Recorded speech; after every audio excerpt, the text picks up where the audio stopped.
Good morning. അപ്പോൾ നമ്മളിന്ന് ചെസ്റ്റിനും ബാക്കിനുമായിരുന്നു കേട്ടോ വർക്കൗട്ട് ചെയ്തത്. ഒരുപാട് വർക്കൗട്ട് ചെയ്തില്ല. ഇന്നങ്ങ് മടിയായിരുന്നു. അത് കാരണം ഒരു 3, 4 വർക്കൗട്ട് കഴിഞ്ഞിട്ട് നേരെ പങ്കീസിൽ വന്നിട്ട് ചായയൊക്കെ കുടിച്ചു കേട്ടോ. ഇന്ന് മാളുവിന് എക്സാം ഉള്ള കാരണം ഞാൻ പെട്ടെന്ന് തന്നെ വീട്ടിൽ വന്നു. എന്നിട്ട് എഗ്ഗും ഒക്കെ ആയിട്ട് കഴിച്ചു റെഡിയായി. സാൻഡിയെ കുളിപ്പിച്ചിട്ട് അച്ഛൻ ഫ്രണ്ടിൽ തന്നെ കെട്ടിയിട്ടിട്ടുണ്ടായിരുന്നു കേട്ടോ.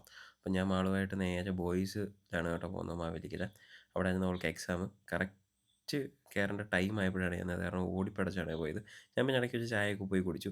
അത് കഴിഞ്ഞിട്ട് വെറുതെ അങ്ങോട്ടും ഇങ്ങോട്ടും റോഡിൽ കൂടെയൊക്കെ നടന്നു കേട്ടോ. ഇതാണ് സ്കൂളിൻ്റെ വാതിൽക്കൽ കൂടെ നടക്കുന്നു. പിന്നെ ഒരു പഴയ കട കണ്ടു.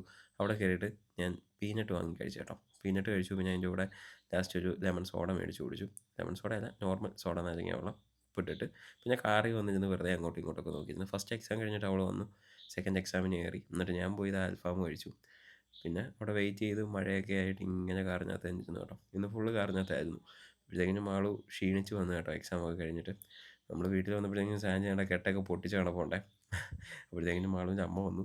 പിന്നെ ഞങ്ങൾ കുറേ സമയം എല്ലാവരും ഇരുന്ന് സംസാരിച്ചു. അത് കഴിഞ്ഞിട്ട് ഞാൻ അയ്യത്തോട്ട് സാൻജി അഴിച്ചു വിട്ടു. അവൾ കണ്ടോ ഒരാളെ സ്പോട്ട് ചെയ്തിട്ടുണ്ട് കേട്ടോ.